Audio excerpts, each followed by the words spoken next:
Buenos días, hermanos, nuevamente saludo y pues vamos a dar inicio esta mañana al mensaje que hemos preparado basado en el libro de Marcos.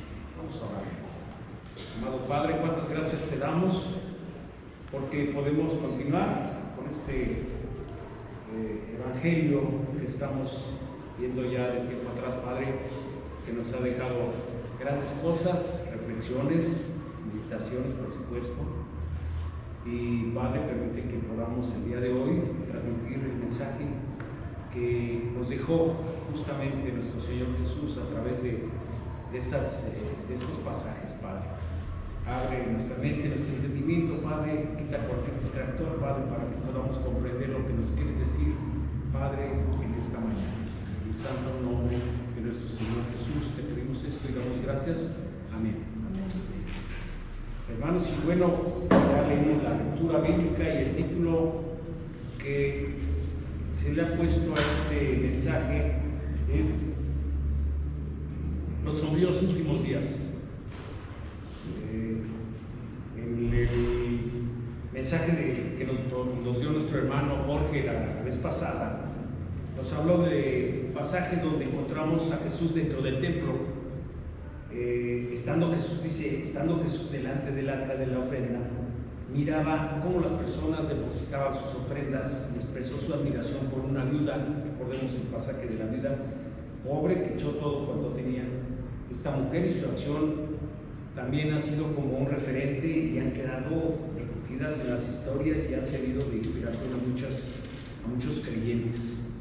Ahora, hermanos, en este pasaje volvemos a encontrarnos nuevamente que Jesús está sentado, pero en esta ocasión está sentado en el monte de los Olivos, frente al templo.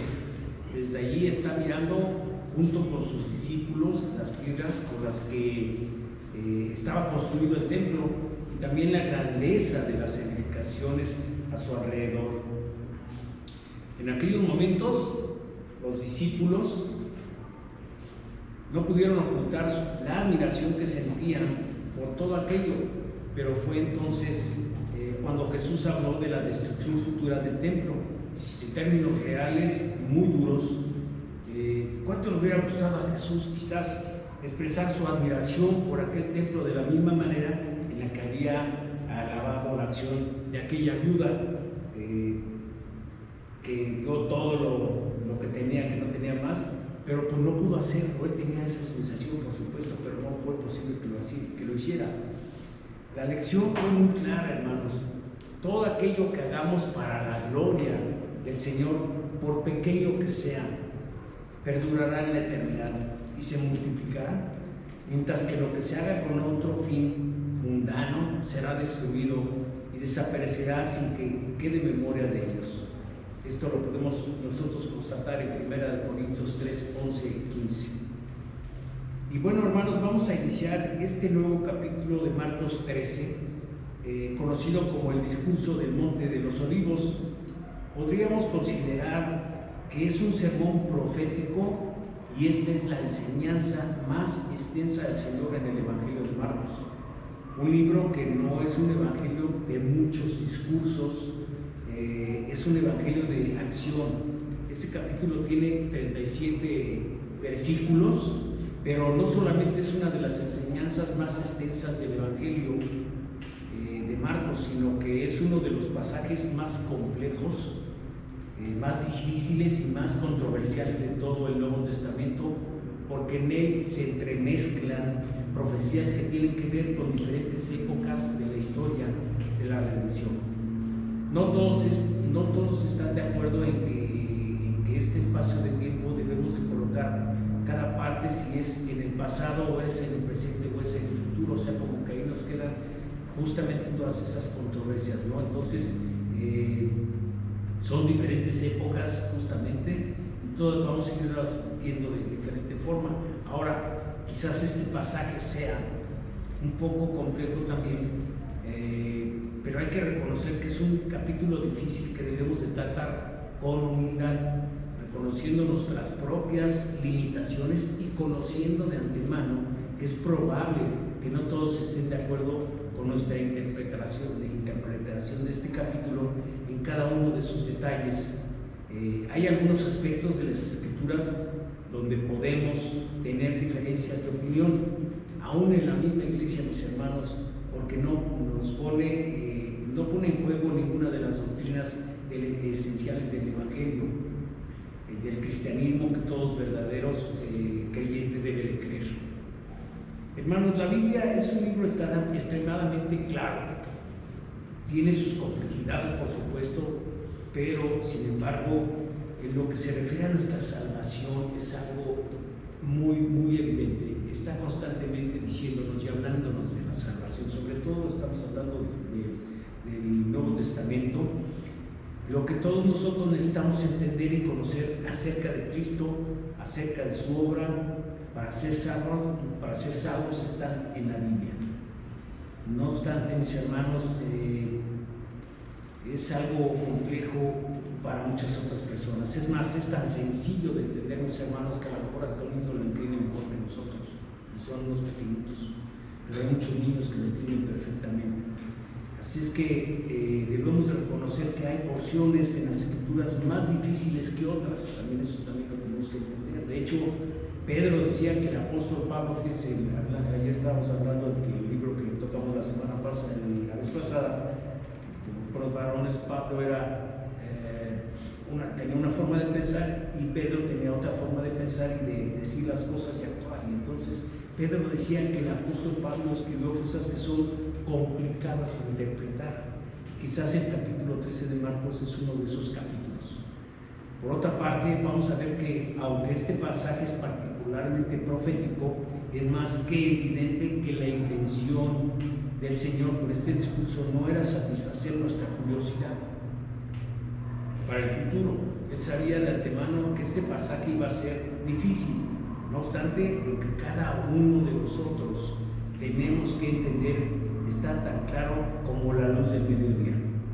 De este discurso se desprenden claras advertencias de Jesús para no ser engañados, para estar alertas, orar, dudar de los falsos cristos, aprender de la parábola de la higuera nuevamente, pero una palabra reiterativa es velar.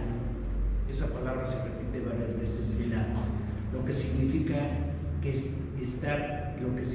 debemos estar despiertos, convertirnos en centinelas, estar en guardia, preparados al regreso del Señor Jesús. Mis hermanos, el Señor está hablando allí con un corazón pastoral. La Biblia no fue escrita para que nosotros podamos enterarnos hoy de las noticias de mañana. No fue eso que Dios nos reveló su palabra. Dios reveló su palabra para que nosotros podamos conocer a Cristo, para que nosotros pudiéramos entender el glorioso mensaje del Evangelio. No solo para que seamos salvos, sino que seamos cada vez más santos. Y la intención de este mensaje es justamente enfocado con ese propósito. Vamos a concentrarnos en estos 13 versículos de Marcos 13 y los pasajes paralelos que se encuentran en Mateo 24, en Lucas 21, en donde aparece el discurso del Monte de los Olivos. Pero antes de pasar de lleno a ver el contenido de este discurso, es importante poner este texto en contexto. Para entender mejor la palabra contexto significa conjunto de circunstancias que rodean una situación y sin las cuales no se puede comprender correctamente. Así es que veamos el contexto del discurso del Monte de los Olivos. Recordemos que estamos situados en la semana de la Pasión, es decir, la última semana del ministerio terrenal de nuestro Señor Jesucristo, que dio inicio el llamado Domingo de Ramos, cuando Jesús entró por última vez a la ciudad de Jerusalén para celebrarla con los discípulos en la fiesta de la Pascua. Miles de personas, como lo vimos en muchas ocasiones, se aglomeraron a la entrada de la ciudad de Jerusalén, aclamando con gozo que Jesús era el Mesías, que Jesús era el Hijo de David, el Salvador de los cuales hablaron los profetas en el Antiguo Testamento. Como en otras ocasiones, mis hermanos, me voy a situar en ese lugar de los que se está hablando en este pasaje, e imaginemos que a la llegada de Jesús a Jerusalén, la algarabía de la gente era evidente. Todos tenían muchas expectativas con relación a la llegada de Jesús. Parecería que la condición espiritual de Israel estaba en su mejor momento, o sea, parecería que Israel estaba en su mejor situación, hablando espiritualmente. Sin embargo, muy pronto toda esa algarabía se vendría para abajo, y que no era más que solo una fachada religiosa, que todo esto era algo superficial, que no reflejaba la realidad de sus corazones. Muchos de los que aclamaron a Jesús el Domingo de Ramos pidieron a gritos el Viernes Santo que fuera crucificado. Hermanos, Israel estaba a punto de autodestruirse como nación al rechazar a su Mesías a nivel espiritual y político. Esto es algo que vino a ser evidente a través de la Semana de la Pasión. Recordemos cuando Jesús se basó en la mata de la higuera de hojas, pero sin fruto, y en un acto simbólico de juicio, Jesús maldice la higuera. Lo hemos tocado ese tema bastantes veces, y se seca hasta la raíz. Comenté que Israel en el Antiguo Testamento se representaba por una hoja de higuera que tenían ahí en un edificio, en una de sus edificaciones, era muy importante. Así es que la maldición de esta higuera era un presagio de lo que estaba a punto de suceder con esta nación. Después, mis hermanos, Jesús llega a Jerusalén y se dirige al templo y se encuentra un mercado lleno de toda clase de situaciones, mercadistas, cambiarios, y esto provoca un gran enojo, y les voltea las mesas y les avienta todo, muy enojado. Tira todo al suelo y corre a todos esos mercaderes y a todos los cambistas, porque habían convertido ese lugar en una cueva de ladrones. Lo menciono nuevamente. El martes muy temprano Jesús fue confrontado en el templo por los líderes religiosos de Israel. Escribas y fariseos, también los mismos, mis hermanos, formulaban una serie de preguntas capciosas tratando de incrementarlo con sus propias palabras o que él cayera en un error para acusarlo de blasfemia, y vimos que una y otra vez quedaban enredados en sus propias trampas, porque mis hermanos, nadie puede vencer a Jesús, nadie. Derivado de estas preguntas surge justamente la parábola de los labradores malvados, que me tocó darla también a mí, los cuales se negaron a pagar y mataron a cuantas personas enviaba, y en lugar de darles lo que merecían estos ladrones, estos labradores criminales, dice Jesús, el dueño decide enviarle lo más preciado que tenía, su propio hijo, al amado de su corazón, y estos malvados mataron a ese heredero para obtener grandes beneficios y lo echaron fuera de esas tierras. Lo mismo que sucedió justamente con Jesús el Viernes Santo, que fue muerto fuera de Jerusalén. Fue entonces que Dios le dio la viña a otros labradores judíos, entre comillas gentiles, que le paguen los frutos a su tiempo. Israel como nación sería desechada por Dios. Jesús después diría palabras muy duras contra los escribas y fariseos que podemos ver en Mateo 23, 34 y 36, inmediatamente antes del discurso del Monte de los Olivos, y de nuevo Jesús vuelve sobre el mismo tema: Israel será castigada. Dice el pasaje, mis hermanos, por tanto, he aquí yo os envío profetas y sabios y escribas, y de ellos a unos mataréis y crucificaréis, y a otros azotaréis en vuestras sinagogas y perseguiréis de ciudad en ciudad, para que venga sobre vosotros toda la sangre justa que se ha derramado sobre la tierra, desde la sangre de Abel el justo hasta la sangre de Zacarías hijo de Berequías, a quien mataréis entre el templo y el altar. De cierto os digo que todo esto vendrá sobre esta generación. Mis hermanos, una generación en el Antiguo Testamento tiene una duración tenía aproximadamente de 40 años. Estamos hablando del año 33. Lo que Jesús está diciendo aquí es que la ira de Dios iba a caer sobre Israel en este lapso, como lo vemos en Mateo 24:34. De cierto os digo que no pasará esta generación hasta que todo esto acontezca. Jesús concluye en Mateo 23:37-39. Jesús: Jerusalén, Jerusalén, que matarás a los profetas y apedreas a los que te son enviados.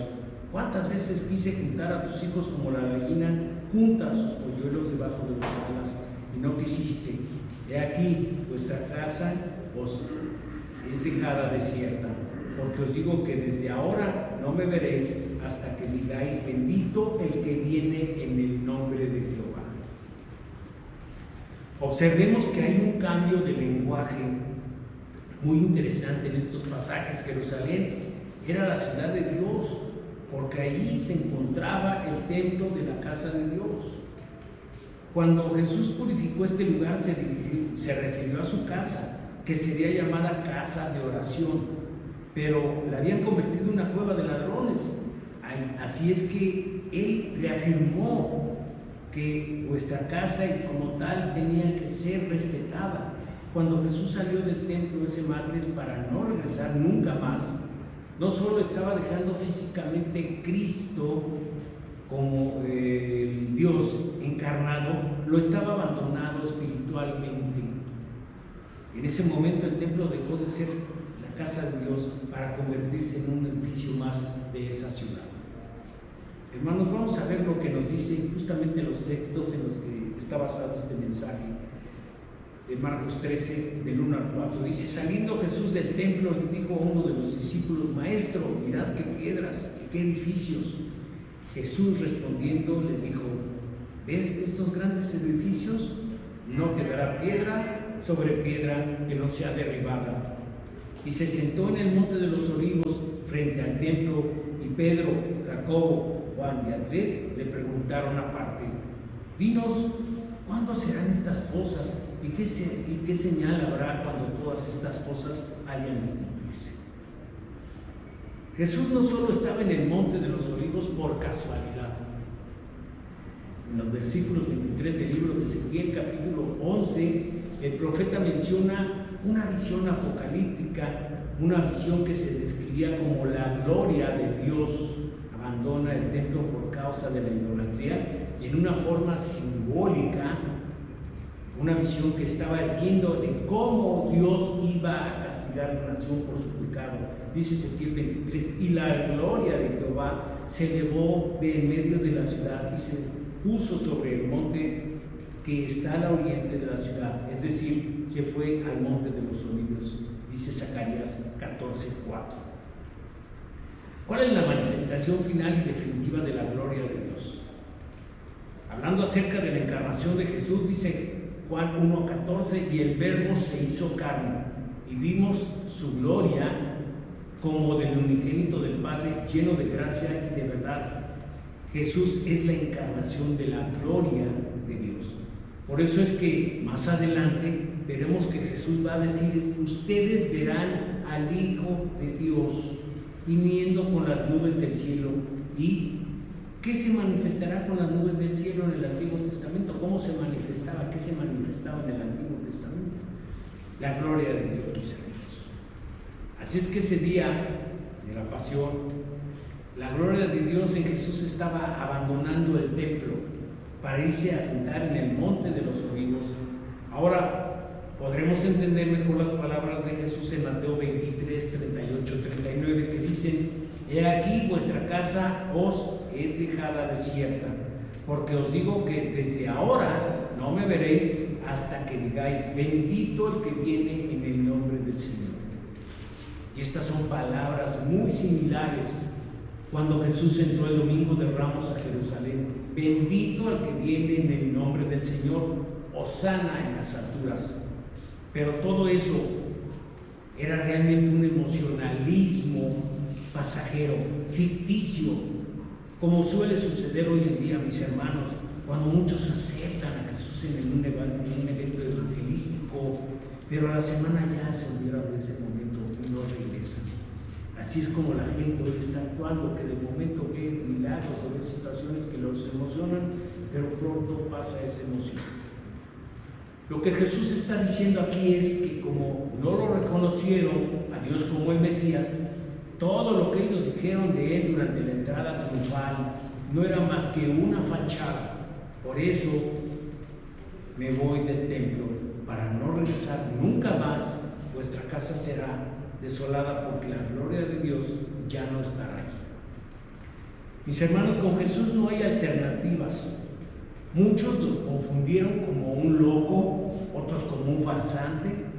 Pensarían que era un megalómano. También llegaron a considerarlo un gran hombre.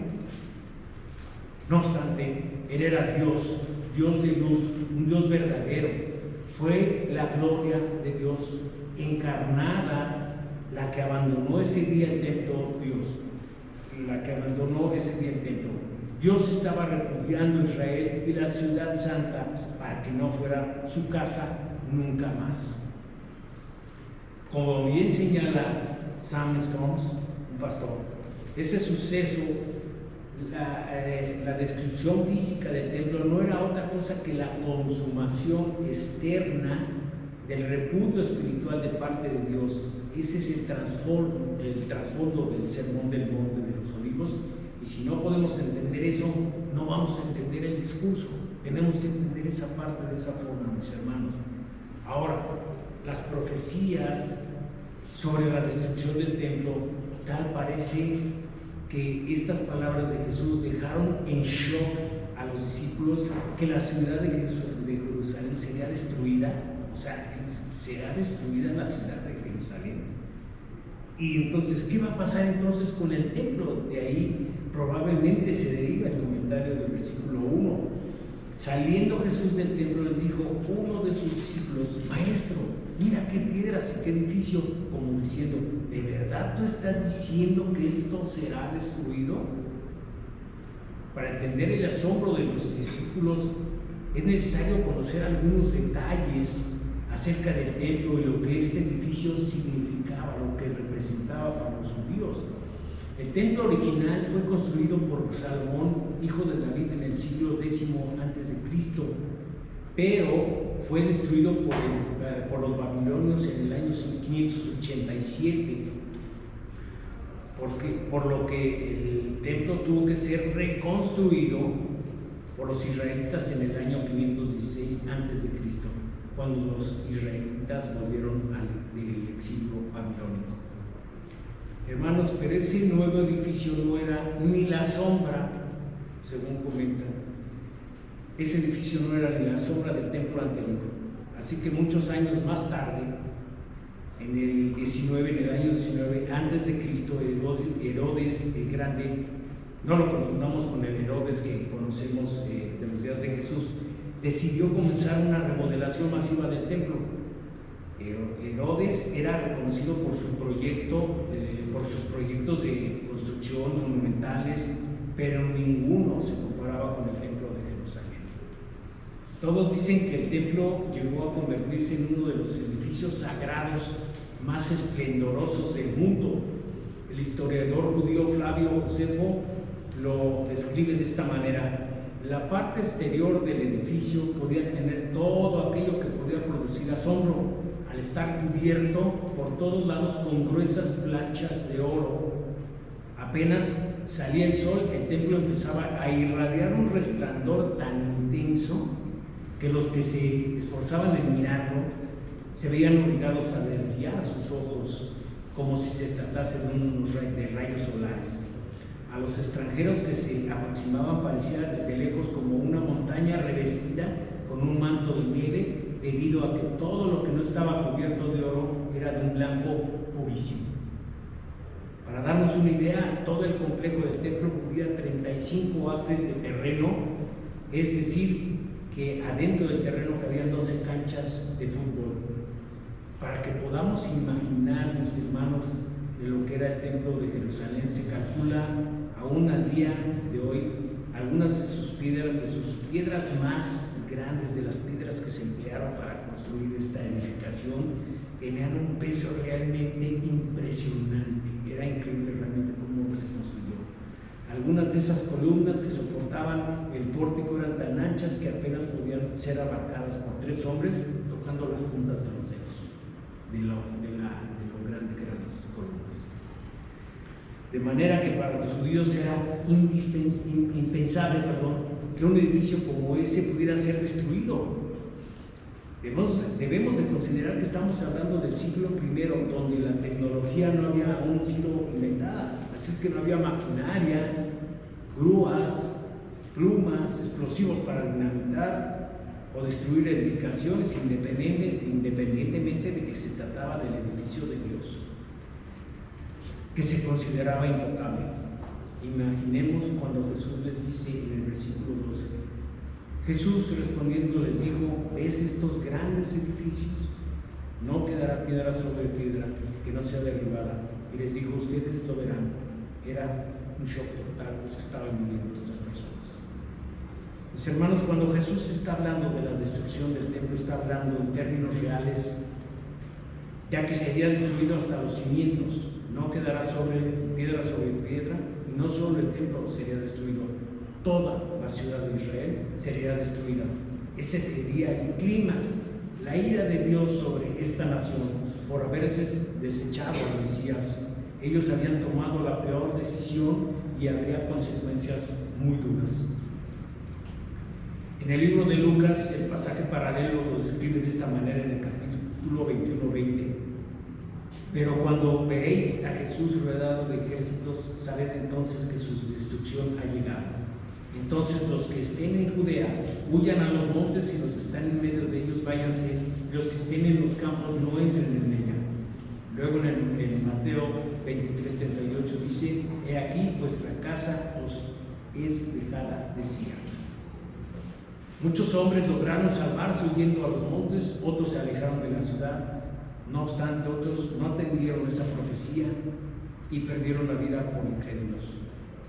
Continuamos, mis hermanos, en Marcos 13:4, que dice: dinos, ¿cuándo serán estas cosas y qué señal habrá cuando todas estas cosas hayan de cumplirse? En el pasaje paralelo de Mateo 24:3 dice, encontramos una versión más completa de la pregunta, y dice: y estando él sentado en el monte de los olivos, los discípulos se le acercaron aparte diciendo: dinos, ¿cuándo serán estas cosas y qué señal habrá de tu venida y del fin del siglo? Tal parece que en la mente de ellos estas 3 cosas en particular tendrían que ocurrir al mismo tiempo: la destrucción de Jerusalén y del templo, la segunda venida de Jesús y el fin del mundo. Pero Jesús les hace ver que hay un lapso indefinido de tiempo entre un evento y el otro, y los otros 2. Así que esta es la razón del sermón justamente del Monte de los Olivos. Estos hombres necesitaban instrucción, y lo que Jesús les estaba diciendo es: no se dejen engañar. Ni la segunda venida de Cristo ni el fin del mundo van a ser cosas que van a suceder inmediatamente después de la destrucción de Jerusalén y del templo. Muchas cosas tienen que ocurrir antes de mi segunda venida. Ahora, increíble, pero Cristo no ha muerto todavía en la cruz, y Él está diciendo: yo voy a morir, voy a resucitar, voy a subir al cielo y vuelvo otra vez. Pero no mezclen una cosa con la otra, porque primero viene la destrucción de Jerusalén, la destrucción del templo, y luego viene la segunda venida. Si ellos no entendían eso, no solamente serían fácilmente engañados, mis hermanos, sino que podrían sentirse profundamente frustrados al estar esperando algo que no iba a suceder en el tiempo en que ellos estaban ahí, en los que ellos estaban preguntando cómo podría ser y cómo iba a ser. No sabían cómo iba a suceder.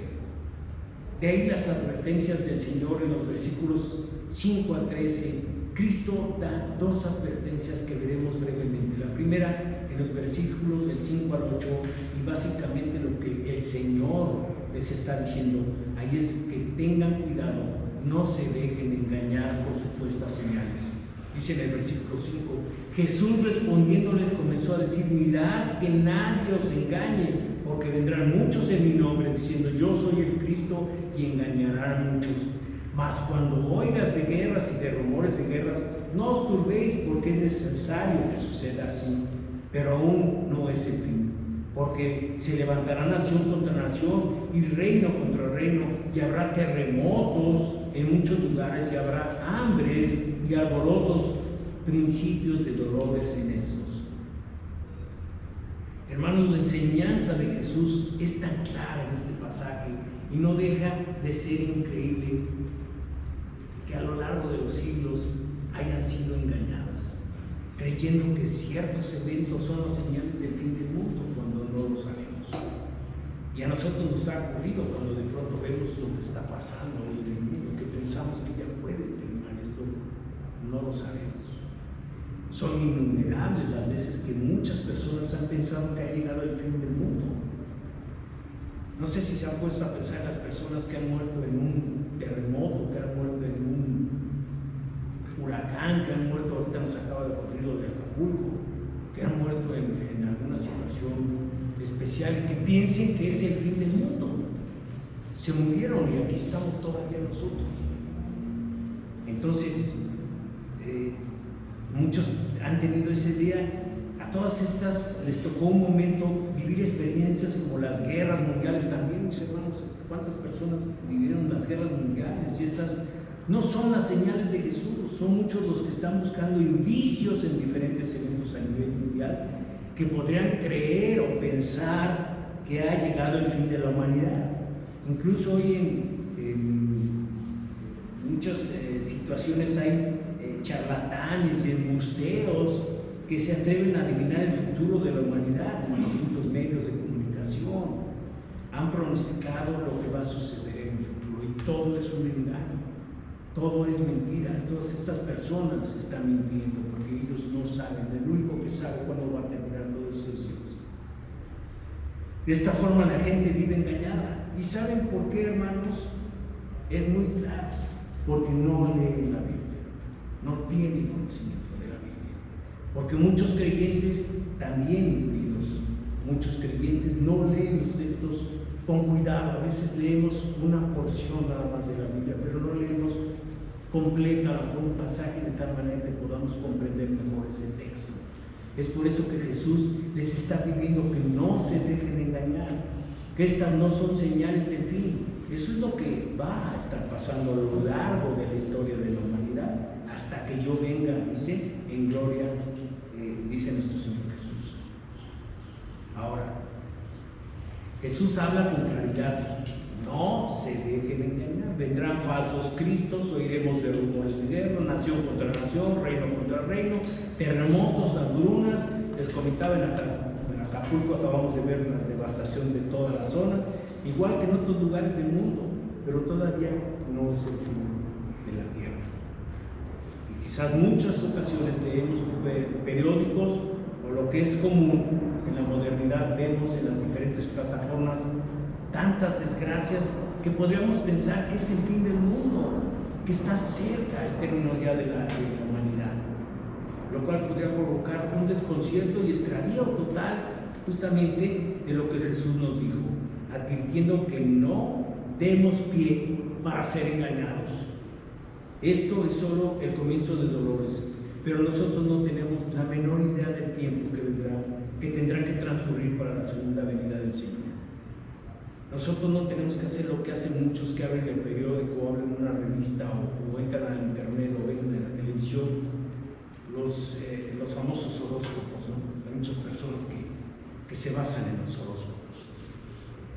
De acuerdo a las experiencias de diferentes eventos catastróficos, cada vez se van haciendo más constantes y están ocurriendo en gran número a nivel mundial. ¿Cuántos terremotos, inundaciones, hambrunas, guerras tienen que llegar para que Jesús regrese a la tierra en gloria? No sé si pensarán en esto, mis hermanos, pero muchas de las cosas que están pasando son consecuencias de nosotros mismos. Nosotros mismos hemos provocado un problema dentro de nuestro cielo, en nuestros mares, en nuestras tierras, en En todos lados nosotros hemos devastado, nosotros estamos provocando lo que hoy estamos viviendo también en muchos lugares.